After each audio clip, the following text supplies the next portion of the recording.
mahadbhyo brahma-vidyā-sampradāya-kartṛbhyo vaṁśa-ṛṣibhyo mahadbhyo namo gurubhyaḥ Sarvopaplava-rahitaḥ prajñāna-ghanaḥ pratyag-artho brahmaivāhamasmi brahmaivāhamasmi. Om śāntiḥ śāntiḥ śāntiḥ. Om purnamadah purnamidam purnāt purnamudachyate purnasya purnamādāya purnamevāvashishyate. Om śāntiḥ śāntiḥ śāntiḥ.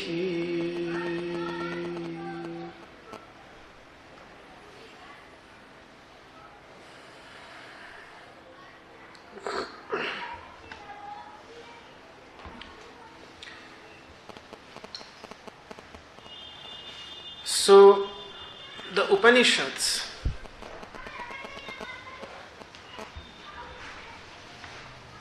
belong to the most ancient and sacred literature of India, known as the Vedas. Earlier we discussed about the various meanings of the word Upanishad and how Upanishad stands for the wisdom that a person experiences within him. Since the collection of these words presents to us the experience of those ancient masters that lived thousands and thousands of years ago in India, this collection of words, collection of hymns, collection of mantras is also called Upanishad, but that is its secondary meaning. The first and primary meaning is the direct experience that a human being has within himself. So now we are talking about the book and its place in India's ancient Vedic literature. The Indian culture has its origins in what are known today as the Vedas. Veda means knowledge. Veda means wisdom. And today they are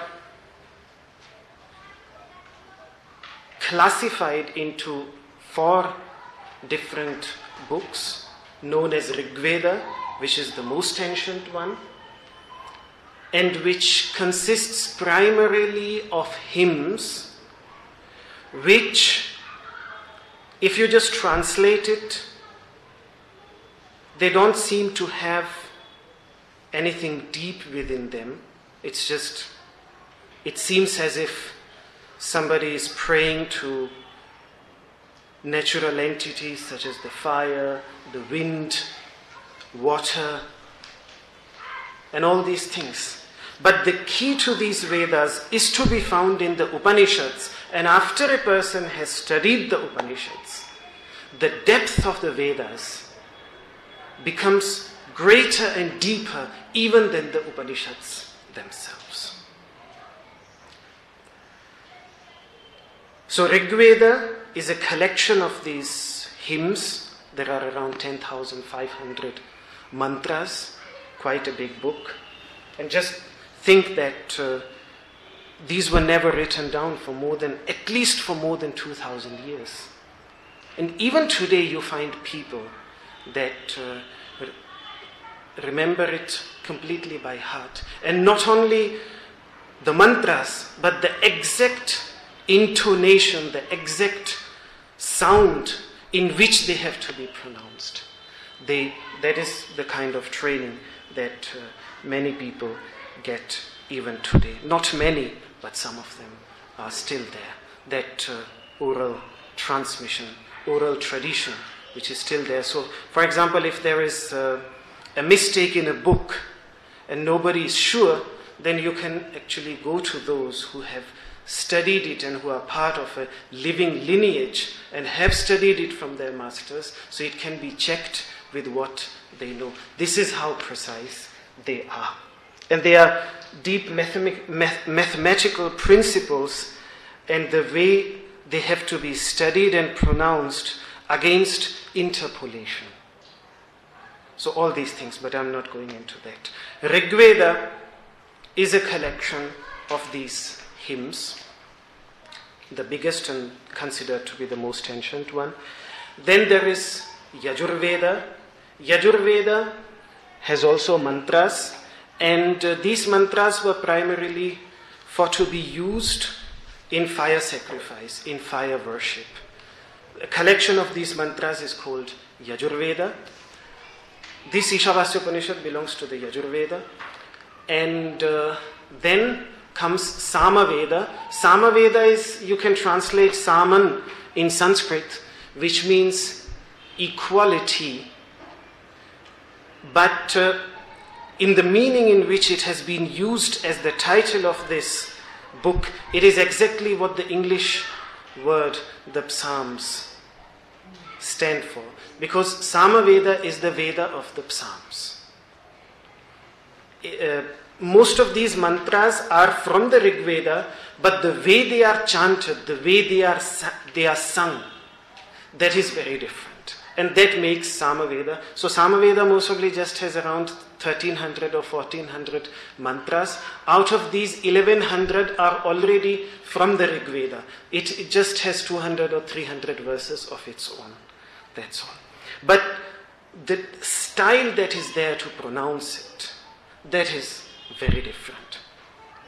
And Indian classical music claims to have its origins in the singing of Samaveda. And then the fourth one is known as Atharva Veda. Atharva Veda was collected by Atharvan, a great master called Atharvan, whose name will also come in one of the Upanishads later on in Mundaka Upanishad. He's mentioned. And he's considered to have discovered the meditations and worships of fire as a symbol of the supreme divinity, and therefore later on also a fire priest, somebody who tended fire, a perpetual fire, either in the Zoroastrian, Iranian traditions or in India. They were called Atharvans or Atharavans in Iran. So that is called Atharva Veda. Now each one of these is again divided into 4 different parts. The first part is called Samhita, which is the collection of the mantras. The second part is referred to as Brahmana. Brahmana means a commentary. A commentary on Brahman, a commentary on the Vedas. So what the Brahmana part consists of is basically a commentary and a detailed explanation of those hymns. That is known as Brahmana. And then comes the Aranyaka portion. Aranyaka portion are meditative explanations of the same body of literature, and they ought to be studied only in the forests and practiced in the forests, where the forest simply means solitude, where there is peace, where the environment is conducive of going within. And these Aranyakas mostly contain meditative practices, meditative insights into the rituals as well as into the divine that is being worshipped.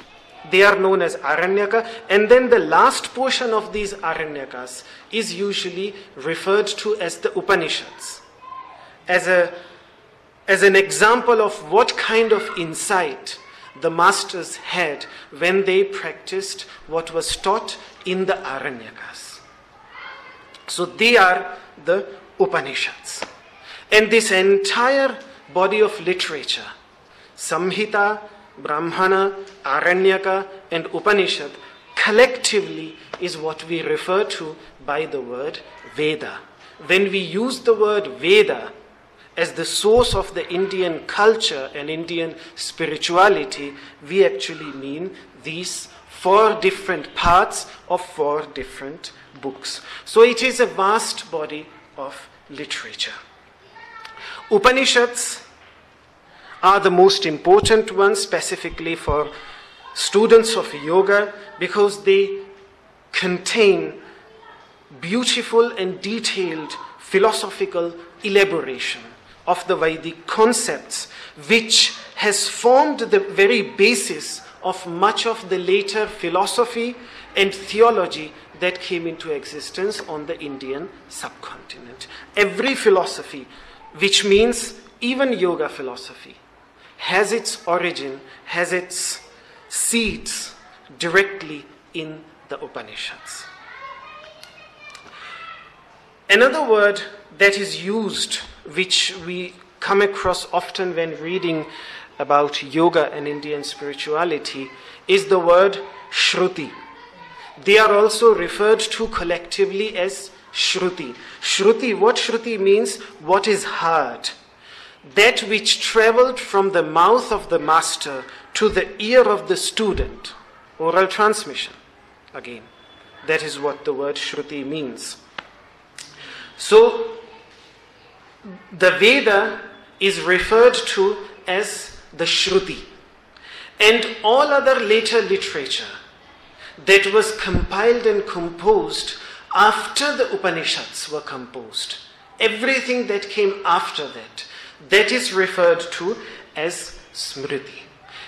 That Smriti means when the masters meditated upon what was being taught in the Vedas and presented it every time in their own words, that is what they call Smriti, because Smriti means meditation. So when they meditated on the meaning of the Vedas and presented it, they called it Smriti. Patanjali's Yoga Sutra is a Smriti.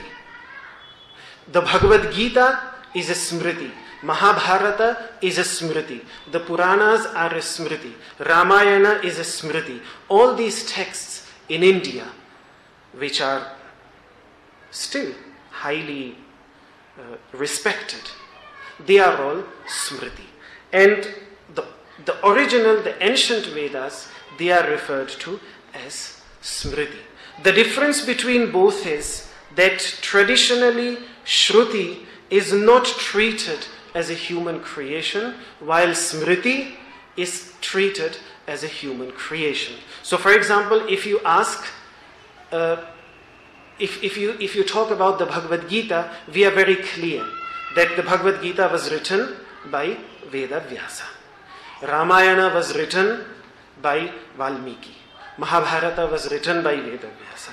But the same is not said about the Upanishads or about the entire Vedic literature, where we just say that the Ṛṣis have seen it. They have not written it, they have not compiled it, they have seen it. I will come back to this again.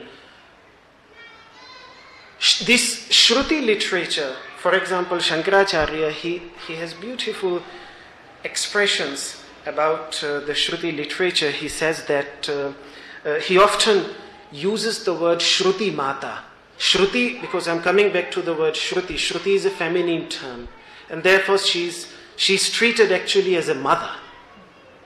And often he says, Shruti Ranukampayaha Matrivat, that out of her love for humanity, Shruti speaks to us like a mother. Elsewhere he says that Shruti is a well-wisher of us more than thousands of mothers and fathers. matri-pitri sahasrebhyopi adhiko hitaishi Vedaha. They want to tell us what is the most hita. Hita means what is most beneficial in the long term to us. That is their only desire. That is the only desire of this mother. So, why is Shruti not traditionally treated as a human creation and rather as a revelation? The reason is very simple. Newton didn't create the law of gravity. He just discovered it. Yet we call it Newton's law. But does it mean that it did not exist before Newton discovered it? We call it today Newton's law, but the fact that Newton came into existence and everything else came into existence was because of that gravity. Yet he was the first person to discover it. So he just discovered something which was already ever present. So for the Vedic Ṛṣis, they were just discovering something that was ever present. So they had no claim over it, and they did not want to have any claim over it. And that is why nowhere in the Vedas we find which hymn has been composed by which master. That only comes later. Maharshi Shaunaka, etc. give us the names of those masters to whom these hymns were revealed. For example, Ishavasya Upanishad is revealed to a particular master, but Ishavasya Upanishad doesn't mention it anywhere, nowhere. Its later traditional account tells us that it was revealed to a particular master whose name was Dadhyanga-atharvana, like this. So, similarly, the Vedic Ṛṣis, they did not create the Vedas, but they simply saw it in meditation.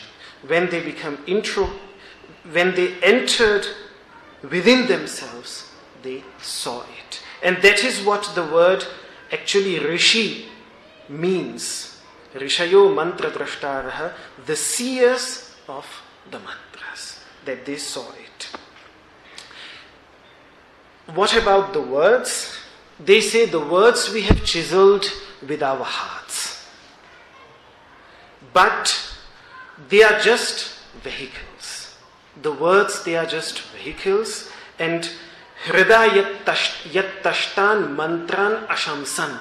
We are just reciting the mantras, the words that we have chiseled. The word that they use, tashta, which means to chisel something, like a carpenter. Like a carpenter chisels or prepares a wooden bowl.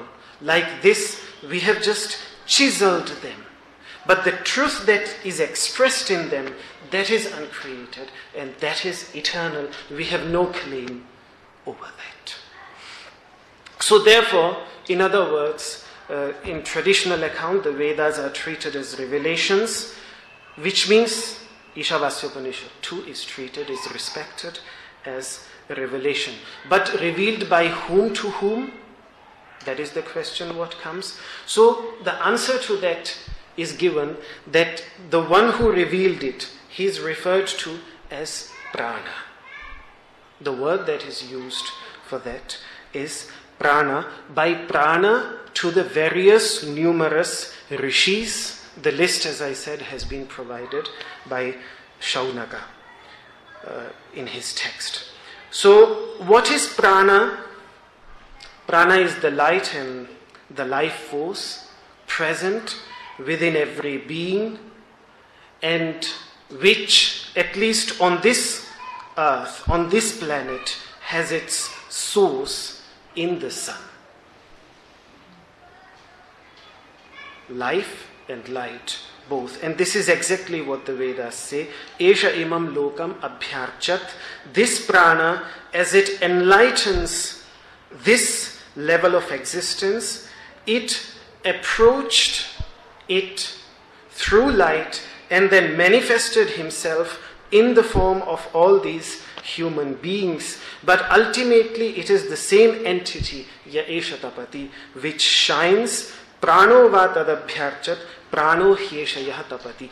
This entity which shines and which radiates light and life upon this planet every single day, by rising up and by bestowing light and life upon it, it makes life possible. So that ultimate source of life and light,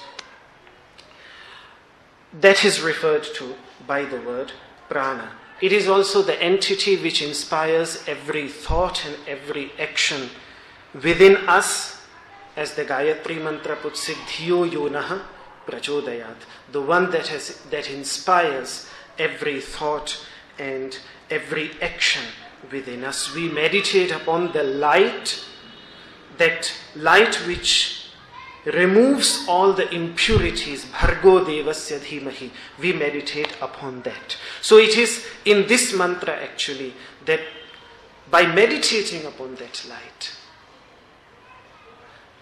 that inner aspect of the light was revealed to the master. And this is what the word prana refers to. This is what the word Brahma, in the first prayer that we pronounced, the word Brahma stands for. We can pronounce it once again. You just follow me like we do with the Bhagavad Gita. This is a prayer.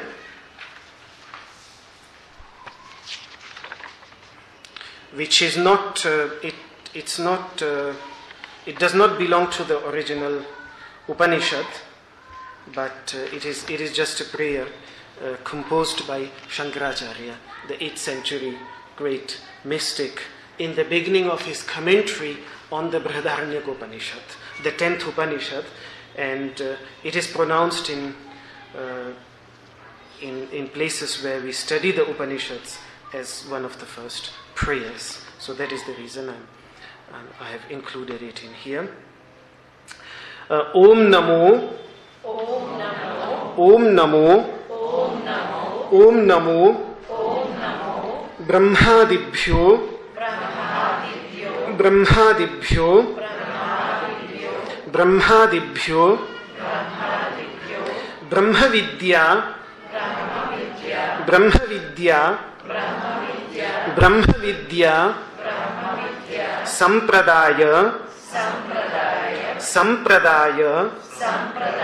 sampradaya-kartṛbhyo,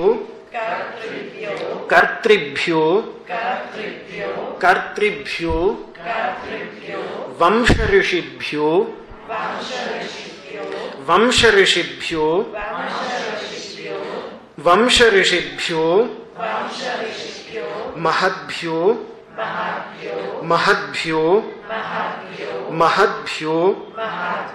namo gurubhyaḥ,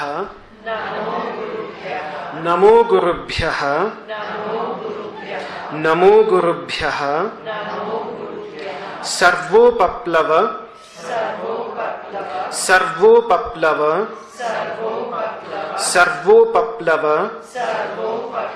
rahitaḥ,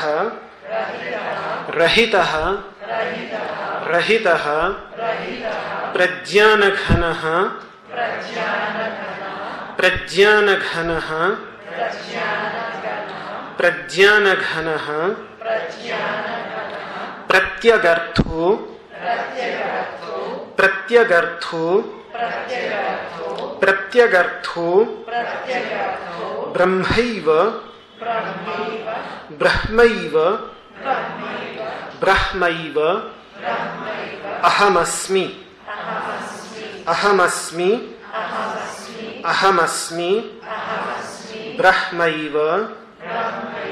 brahmaivāhamasmi, ahamasmi. Om śāntiḥ, śāntiḥ, śāntiḥ. Om.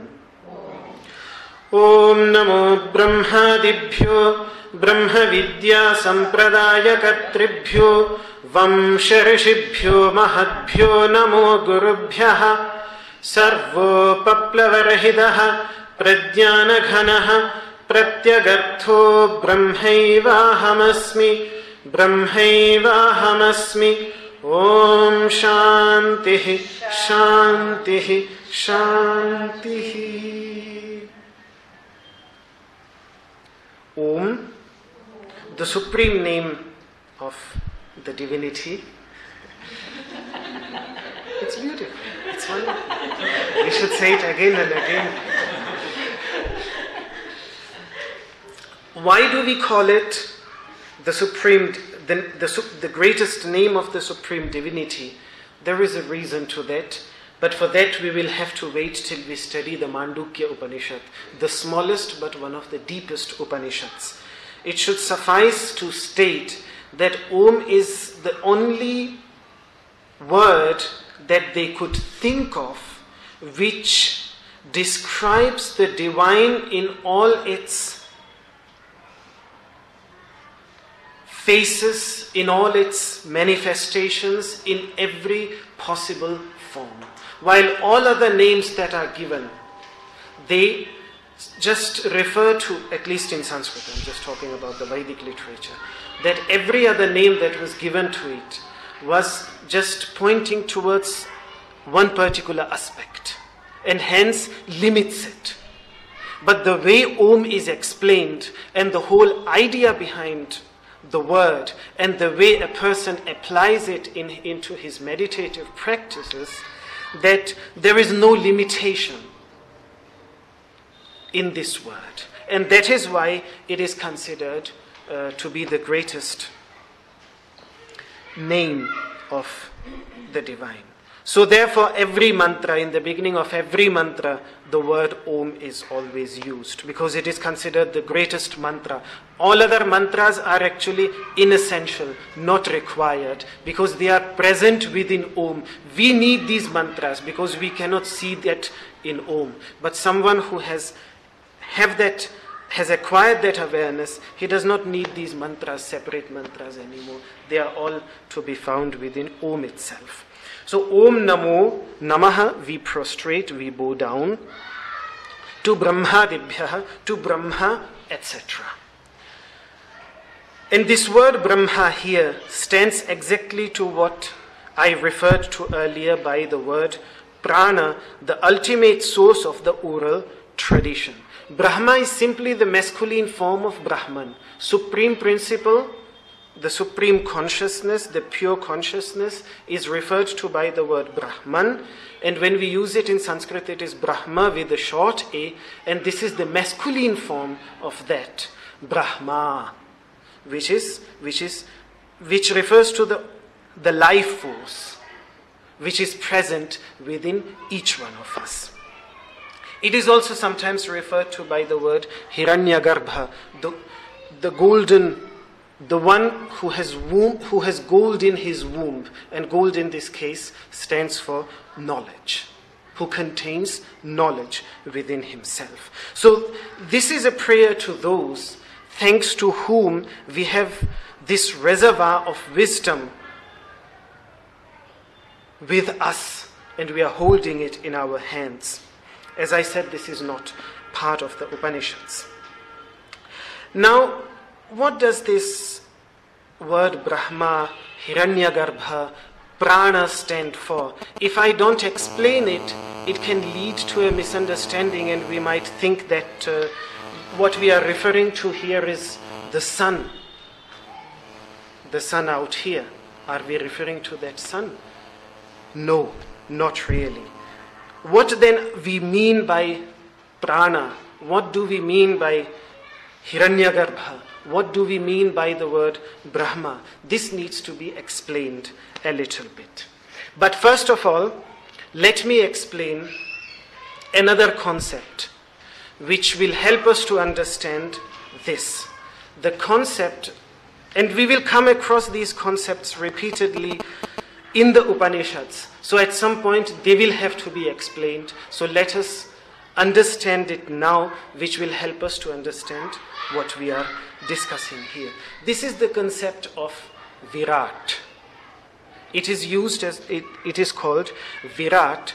Virat simply is a word that refers to all physical bodies treated collectively as one organism.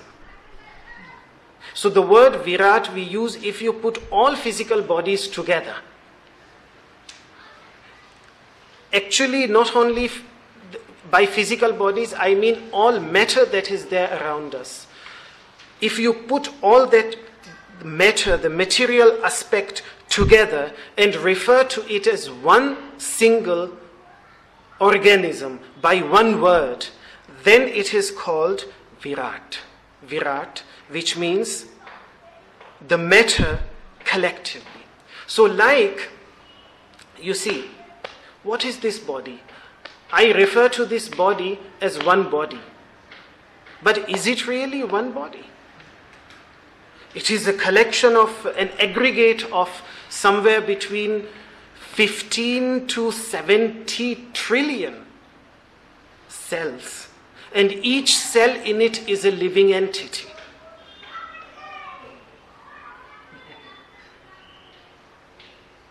And yet, I refer to it as one single organism. In reality, it is these trillions and trillions of organisms working together in a synchronized way, which makes the existence of this body and as one single entity possible. So similarly, every living entity, may it be a human being, an animal, or trees, and all other material substance, which means it includes the physical bodies of all living beings, as well as all material particles, when we refer to them collectively, then the word that is used in the Vedic literature, it is called Virat. It is treated as one single organism collectively. And it is very logical, since most of the mass of the solar system is centered within the sun. Virat, when the masters give us the definition of the word Virat, they say, what is Virat? Virat is the solar system as one single organism, treated as one single organism collectively. That is what the word Virat stands for. Or Surya, we call it in Sanskrit Surya Mandala, the solar circle. The solar circle. The surrounding district or territory of the sun, of which, because the sun is the central aspect and has the greatest amount of mass in it, is the center of it, he is the master and the creator, at least, of this much.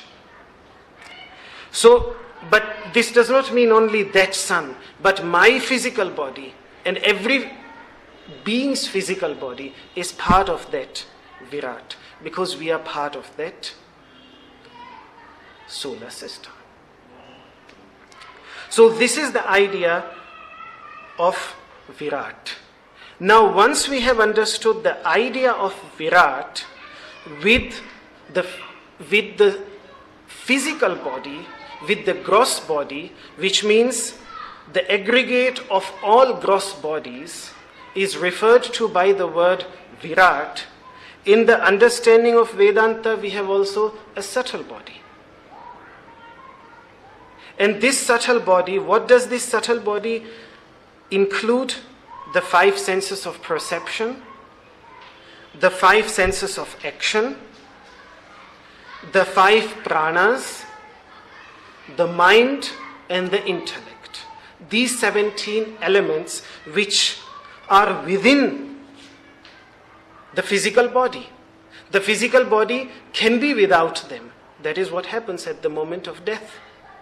The physical body is still there, yet the subtle body is no more present.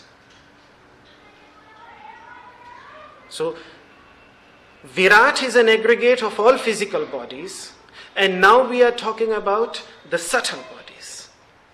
the aggregate of all subtle bodies. Like Virat is a word that is used for the aggregate of all physical bodies, the word Hiranyagarbha, the word Prana, the word Brahma are just words that have been used by different masters for the aggregate of the individual subtle bodies collectively. Because the subtle body is what the word prana also stands for, the subtle body. When we say that the prana has left his body, this is how we refer the process of death. The prana has left, what we mean, the subtle body is left. And this prana is within the body the source of jnana shakti and kriya shakti. The capability to comprehend and the capability to act meaningfully. These two things. Prana is the source of both within the physical body. So now when the Vedic masters wish to refer to all individual pranas that are present, and this prana is present in human beings, it is present in animals, and it is present also in trees. Chandogya Upanishad makes it very clear. The discussion in Chandogya Upanishad makes it very clear. And very recently, last month I think it was in the issue of New Scientist, which is a very popular magazine on science, on the 6th December, there was, the main article there was about the intelligence of trees. How they even have lateral thinking, and they have some type of memory, and all these things. Wonderful article, which actually, the conclusion of the article was that they are conscious. The first thing, they are conscious, and they force us to think about consciousness from a very different perspective. Because till now we were just earlier, some theological traditions only believed, such as some theological traditions claimed actually that only human beings have consciousness, animals don't have consciousness. Then slowly and slowly animals were included, and now I'm glad that also plants are being included. And that supports the idea of ahimsa, of complete non-violence, even towards plants, as much as we can practice in our life. I know it's not 100% possible. It is 100% possible against animals, but it is not 100% possible against plants. But we can reduce it as much. We have certain human limitations, and within those limitations, we always have to strive for perfection. And that is the idea there. So, coming back to this, the life force that is present within every living entity, the individual prana that is present within every living entity, starting from the human being up to a tiny little blade of grass, which in Sanskrit is called stamba, the most invaluable life form, at least from our perspective. We just walk over it, we don't even care. Yet it can. Again, this article said that even trees can feel some type of pain. They can feel it. It was a very interesting article, and because it has been explained completely in scientific terms by a scientist, it was amazing to read it for me. So, when you collect all these subtle bodies together, like if you want to collectively refer to all the physical bodies, you call it Virat. Similarly, when you refer to all the subtle bodies collectively, then we refer to it by the word Hiranyagarbha, Brahma, or Prana. And matter is not necessarily seen as something radically different from that. Because we have to understand the worldview of the Upanishads. In the worldview of the Upanishads, energy and consciousness, they are just two different faces of the same entity. Energy manifests itself in the form of matter, but consciousness, even though it is not visible, it is always present. I mean, unless I don't show that I'm conscious, nobody from out there, scientists, psychologists and psychiatrists have tremendous difficulty in deciding whether a person in a vegetative state who cannot show any external reaction, whether he is fully conscious inwardly or not. It could be possible that he can listen everything, but simply because he cannot react with his body, he has lost complete control over his body. We cannot know. And there is no way, no scientific equipment to tell us that this person is conscious. Nothing can decide that if a person in a vegetative state is actually conscious or unconscious. Is he internally conscious but cannot simply, is incapable of reacting? Which means consciousness, even when present in a human body, if a human body itself does not decide to reveal it, it cannot be known whether it is there or not. That is how subtle it is. So in their understanding, consciousness is just another aspect of mass. Consciousness is just another aspect of physical entity which we see in this world. So when you put that collectively, at least in this solar system, only in this solar system, then it is referred to by the word. It is limited, because it is limited to this solar system, it is limited. And the understanding of Hiranyagarbha is a limited understanding. It is, there are infinite Hiranyagarbhas, and therefore it is not equal to Brahman. And therefore we have two words, Brahman and Brahmā. One is the masculine word and the other is a neutral word. The neutral word refers that which is beyond any limitation, and the masculine word refers to that which is limited by this solar system. Like consciousness within me is limited to this body, similarly consciousness in the solar system collectively is limited to the solar system. That is what the word Brahma, Hiranyagarbha, Prana stands for.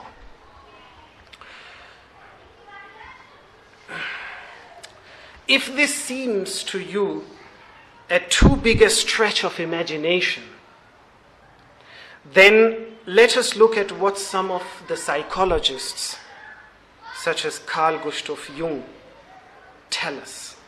I will read one of his passages from his book, The Archetypes and the Collective Unconscious. He refers to it as the collective unconscious. So what he says, my thesis then is as follows: in addition to our immediate consciousness, which is of a thoroughly personal nature, of which we are conscious, of which we are aware, and which we believe to be the only empirical psyche which we can know, and of course, even if we tack on the personal unconscious as an appendix, now he's talking about the conscious and the personal unconscious, and then he starts to talk about something very different. There exists a second psychic system of a collective, universal and impersonal nature, which is identical in all individuals. This collective unconscious does not develop individually, but we as human beings inherit it. It consists of pre-existent forms, what he called the archetypes, which can only become conscious secondarily and which give definite form to certain psychic contents. This is one of his lines. Freud called it the archaic remnants, mental forms whose presence cannot be explained by anything in the individual's own life, and which seem to be aboriginal, what he called aboriginal, innate and inherited shapes of the human mind. So the Vedic masters are speaking about something very similar to that when they speak of the collective intellect, which they see as the very source of these Vedic teachings. The time is over. We'll come back to this idea again in our class, in our next class.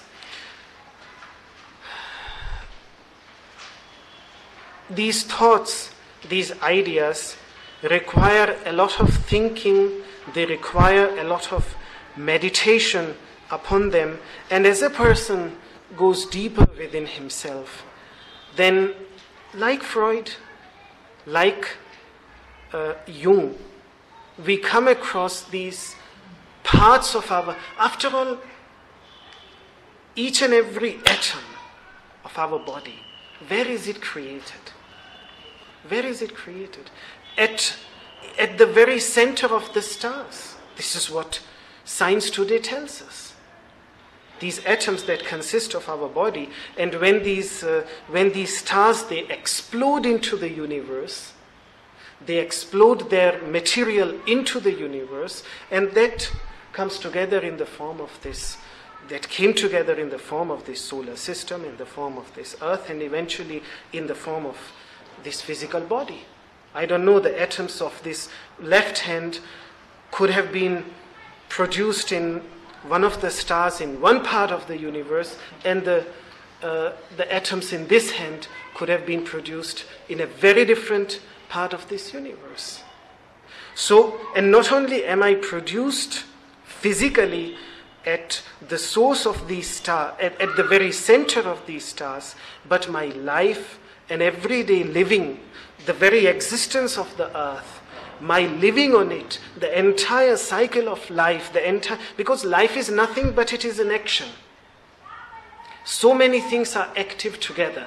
That is what comes up as life. And all this action is set into motion by these stars on a very physical level. Now I'm talking on a very physical level. And what the masters of the Vedic masters did, they just saw the deeper consciousness aspect of the same physical processes. And therefore, their descriptions seem so similar to what we read today in scientific literature.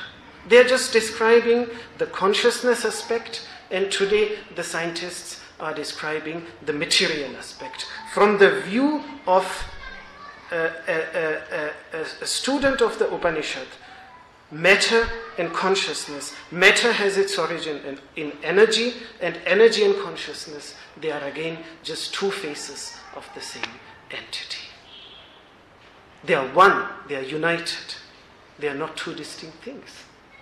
So, consciousness is ever present in everything that is material, but simply we as individuals have access to a very limited part of it. I don't have access to the consciousness that resides in all other bodies. Yet I have no right to say that all these bodies are unconscious. Each one of them is as much conscious as I am. And where does that consciousness come from? After all, it's just some material particles which come together as this body, and then suddenly with the brain and everything, after it comes into existence, consciousness starts to manifest, which means consciousness is already present within all those material particles. It just requires, like energy is present, but then it requires a particular process to make it manifest in the form of the sunlight so that we can see it. Similarly, we need the process of the brain actually to make it manifest so that it can be seen. It can be experienced in the external world. But ultimately, it is present ever. So this is what the Upanishads basically are about. So we'll keep on coming back to these ideas, and we will try to look at them, try to make sense of them, which made sense to these masters in deep states of meditation. And it is very interesting that the more we are learning with consciousness psychology and with modern science, the more these things start to make sense. That is the most beautiful thing about these teachings. So if there are still any questions, then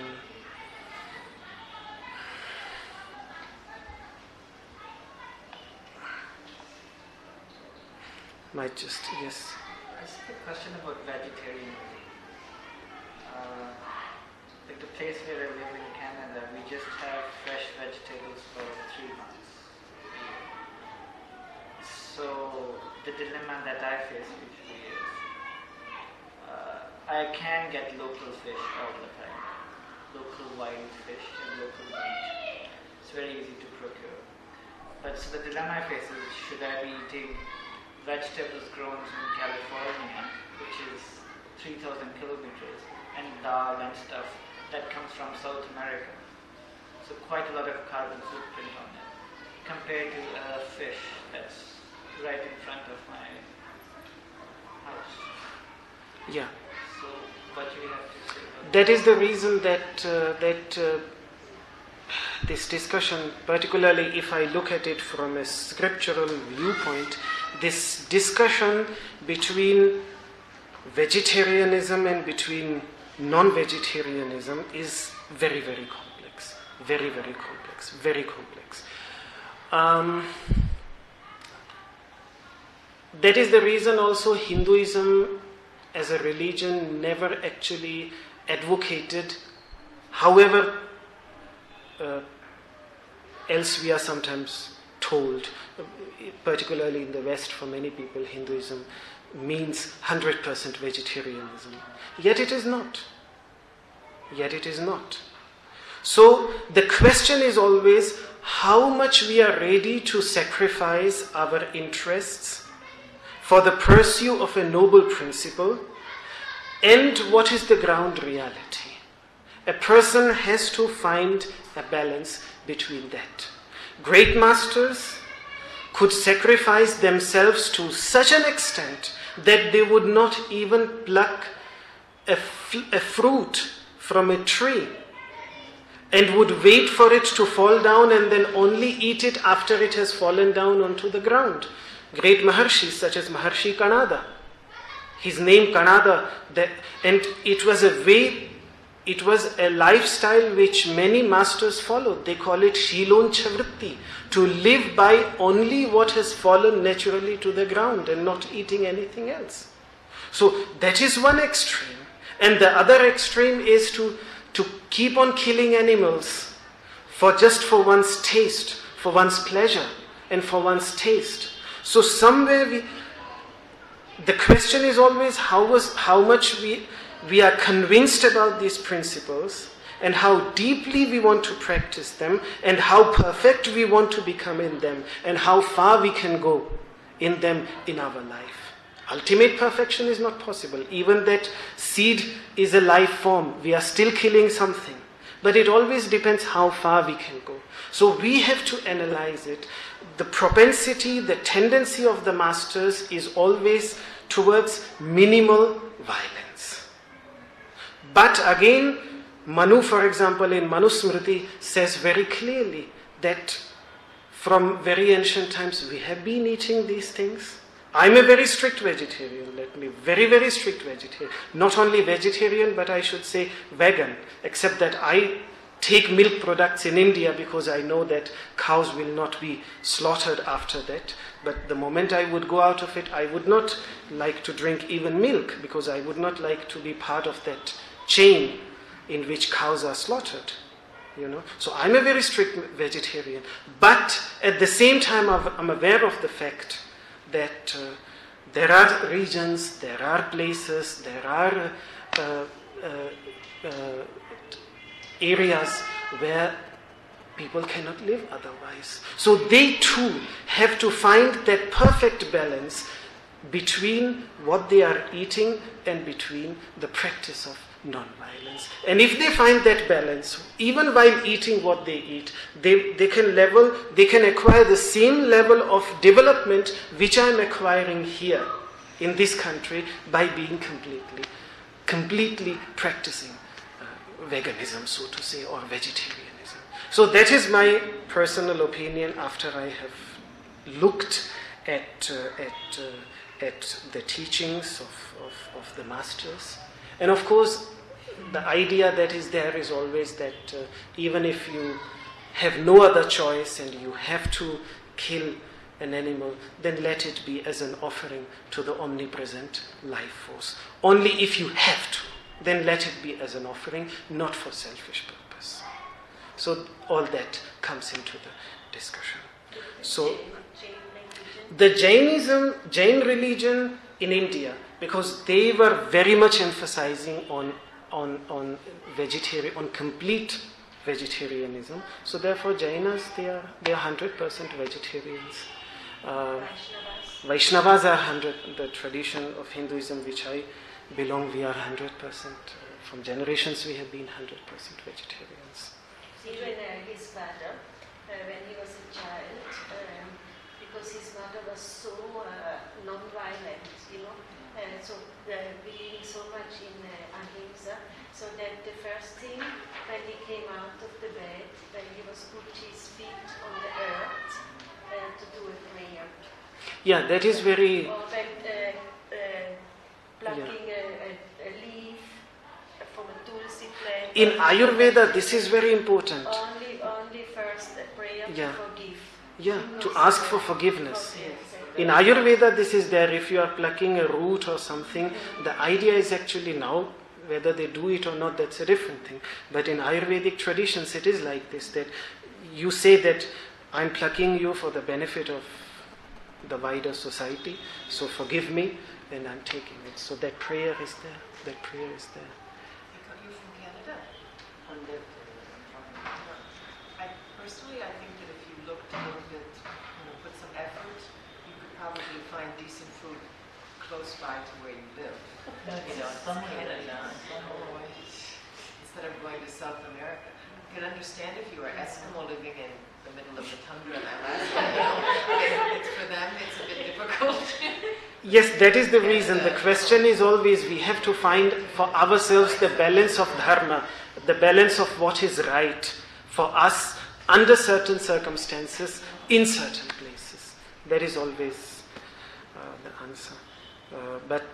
I think what you were coming to was that my grandmother, she used to send my father as a child to feed fishes, to feed ants, to give milk to snakes.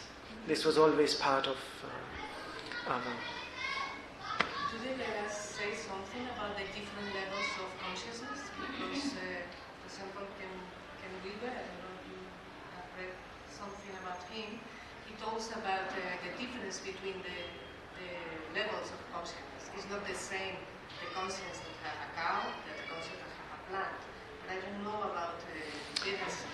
Consciousness itself, there is nothing which can create a division in consciousness. Consciousness is so subtle, it is so timeless, it is so spaceless that time, space and nothing else can create a division in it. But, I'm coming to what you are saying, the individual minds, the individual faculty that is given to a cow, to a buffalo, to a human being, to a tree, they work like mirrors to reflect that omnipresent consciousness. Like water, if you take a mirror into the sunlight and you hold it in the sun, it reflects the sunlight.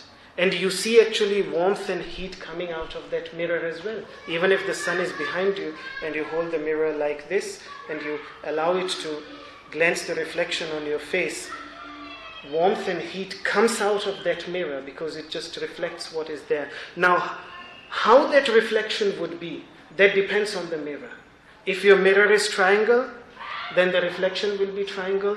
If your mirror is round, the reflection will be round. If your mirror is very tiny, the reflection will be tiny. If your mirror is big, the reflection will be big. So yes, because our brain is developed to such an extent, we are capable of reflecting more of that consciousness than, for example, a cow or a monkey or a tree is capable. But the idea is that consciousness in its pure essential form is present everywhere. It just depends how much capability, how much capacity we have to reflect it on this level of existence. So the difference in consciousness is only because of that. That would be the outlook of the Vedic worldview. That consciousness is one and the same, but it depends on the capability, the capacities of how much we can reflect it. So that is also that the human being has the capacity to evolve. We can take our consciousness to a higher level. And that the reason of that seems to be that we can think of our mind by differentiating us from it. We can say, I'm angry. We can become aware of our anger, and we can sort of detach ourselves from it, look at it. You get to my point? So that is what makes us special, which it seems that if a buffalo or if another creature, a thought, an idea comes into its mind, it just does it, it just follows it. It does not have that self-reflective thought. Yes, it's instinct. That is what is the difference between them and us. They lack that self-reflective thought. We can actually use our mind to look at itself. And that is where the potential of evolution is there. That is the only difference. Otherwise, this body is the same as it's quite a big difference. Because you can look at yourself. You can actually become, if you, for example, they have done many psychological studies that most of the primates, they are not aware that what they are seeing in the reflection, that is their body. They think it to be another yet, for example, the chimps, after some time, they become aware that this is my body. So they have some awareness of themselves. Yet all other life forms don't seem to have. So as we were gradually evolving, we have developed this tendency, and we have reached a level where we can actually explore the depth of our being, because for the first time in the history of evolution, we can direct our gaze not from something different than ourselves, but at ourselves.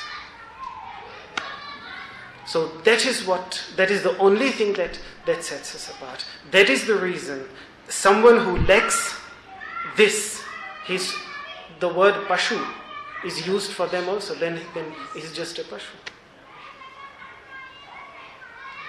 Manushya, a human being, is what that is the difference. That is the only difference. Okay.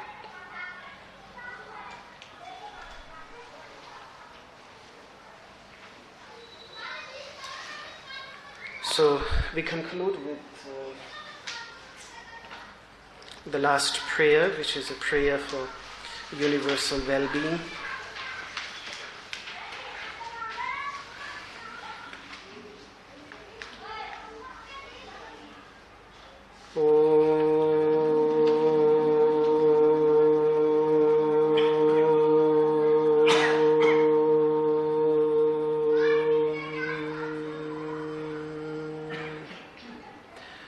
Sarve bhavantu sukhinah, sarve santu niramayah, sarve bhadrani pashyantu, ma kaschid dukkha bhat bhavet.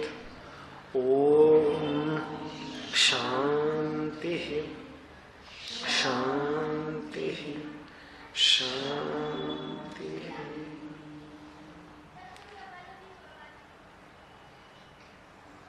each and every neuron in my brain has its own power of decision and has to decide whether it will fire or not. This is what neuroscientists tell us. And yet, I'm a collection. What I identify with is a collection of these neurons. And similarly, we individuals, we have this power of decision amongst ourselves. But this is a holistic view in which the entire humanity and all living beings are seen as parts of one single superorganism, which is the entire solar system, the entire Surya Mandala itself. So this is how the worldview of the Vedas is like this. And they convey their teachings about ourselves through this worldview, though I must always remind us that the final outcome is greater than this. This is just a worldview. The final purpose is finding oneself, and this is just a method, a technique, a means for us to appreciate what is being given to us. So, and since there might be some people would also like to relate this idea to Buddhism, then in Buddhism, the same idea of Hiranyagarbha is called Tathagata-garbha. In the teachings of the Buddha, it is called Tathagata-garbha. The entity which has the Tathagata, the awakened one, in his womb. So there, in the Vedas, it is Hiranyagarbha, the one who has that light in its womb, and there it is the one who has reached the essence, it has that in its womb. It means the same thing, just two different words. But this is why I say that the Vedic teachings permeate Buddhism in every possible way, which sometimes people don't realize when they emphasize the distinctness of Buddhism from Hinduism. Buddhism is just a sub-tradition within it. That's all. So, thank you very much.